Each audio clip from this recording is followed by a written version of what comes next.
Yeah, greetings sports trackers. Welcome back to the channel. And for those of you who are joining us for the first time, I'm going to ask that you please do me a favor and go ahead and subscribe. And after you have subscribed, if you wish to continue getting notifications, simply click the notification bell so that you will be notified each time I release a new video. Alright, sports trackers, I just want to comment on the recently concluded CARIFTA games. Now that the dust has settled, I just want to add my bit, to the CARIFTA games itself.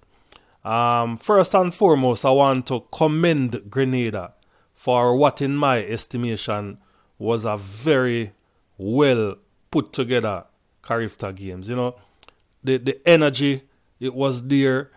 The performance on the track, even though Grenada had, little to do about the performances on the track, but the energy from the crowd, the organization of the meet, the events for the most part, they were run on time, and the overall vibe of the CARIFTA games this year, it was just, second to none. So, commendations to Grenada for hosting what in my opinion was one of the better CARIFTA games in recent times. Yeah, so hats off to Grenada. And I realized too that the performance from the Grenadians, in my opinion again, they were performances that the Grenadian people can be proud about, because I saw where the athletes rose to the occasion. They fed off the crowd, and to me, that propelled them to, I don't want to say overachieve, but yeah, to do better than they would have done if the games were hosted in a different country. So commendations to Grenada for that. I also want to single out Ricardo Chambers. Hats off to the other commentators, yes. But Ricardo Chambers to me has grown as a commentator. And he helped to make the games what it was. Bringing the commentary to us throughout the Caribbean. I think Ricardo Chambers added something to that commentary team. And I was listening to Ricardo and I said to one of my friends, this is the next Hubert Lawrence. Hubert Lawrence, may his soul rest in peace.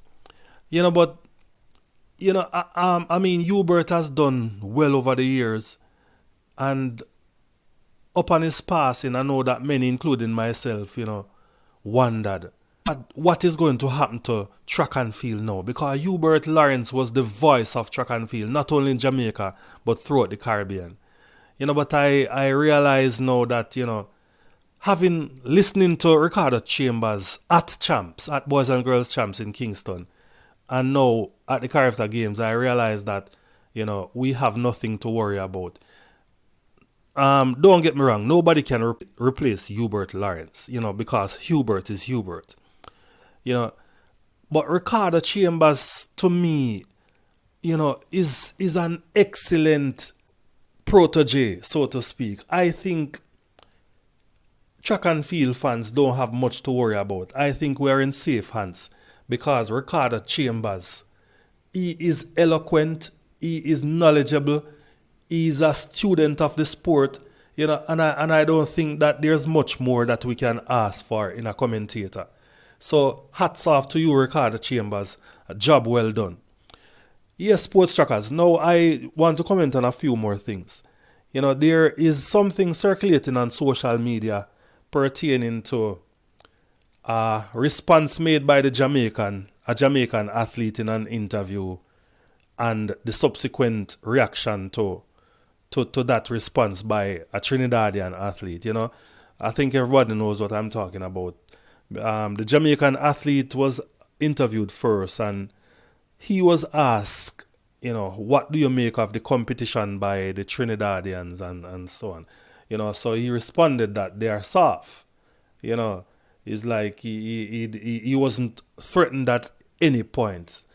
When the Trinidadian won his race now and was interviewed, he was asked, how was the race and the competition or whatever. So he responded to say that he wanted to win because, these Jamaicans are soft. And obviously you could see straight away that the response from the Trinidadian athlete was basically a reaction to what the Jamaican has said earlier. So I see a lot of persons, chastising the fellow from Trinidad, but I don't think that I would give him a hard time for responding in that way. Because I think if the Jamaican had responded in a different way, then you wouldn't get that sort of reaction from the Trinidadian guy. So basically he was just reacting, as I said. So he was reacting because he was provoked.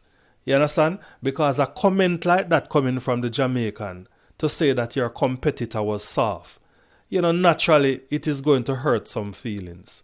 You understand? I see some people referring to it as banter. But I say, in my opinion, I say leave the banter into the fans. And I think that is where us as Jamaicans, I think we have fallen short, in terms of our interviews. The athletes I'm speaking to, in terms of doing interviews, I think we need to train our athletes better. Yes, we have come a far way, because I remember when we were coming from the days when Jamaican athletes used to twang, especially the ones that go overseas. 2 weeks after being overseas, you hear the twang start to come out. And, we have gotten past that, but I still think there's a lot more to accomplish in terms of how we conduct our interviews. Yes, I realize that there is a difference. I know that in the other countries, most of them speak English on a daily basis. In Jamaica, we have to contend with the Creole, and most persons gravitate to Creole. So when you're put in a position where you're expected to do an interview in English, it poses a problem. It becomes a challenge for our youngsters. And I think, not only speaking English, because there's nothing wrong in using Creole to do your interview. But my thing is that we need to teach our youngsters to show respect to their competitors. And I think that is the root of this problem, because if that young man had responded in a different way to say, yes, Trinidadians, they are always giving us some good competition, they have good athletes, etc., then it wouldn't have evoked, a reaction from the guy from Trinidad. So I see a lot of persons, chastising the young man from Trinidad and saying, you win one race and you behave in hype, but nobody saw when the Jamaican, behave hype towards the Trinidadian. I watch the Premier League, the English Premier League, and I admire them. This is not a comparison. I don't want you to see this as a comparison. It is more of an analogy, right? So, because these guys that I'm talking about in the English Premier League, they are professionals.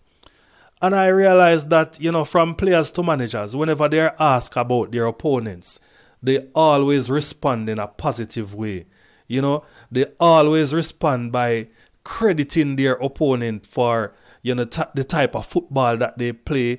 No matter how weak the opposition is, you would never hear a manager or a player come out and say, they are a weak side, so we're going to just run them over. Respect for opposition, in my opinion, is key. So that is my take on the whole situation, Sports Trackers. I don't know what you think. Please let me know what you think in the comment section. Blessings.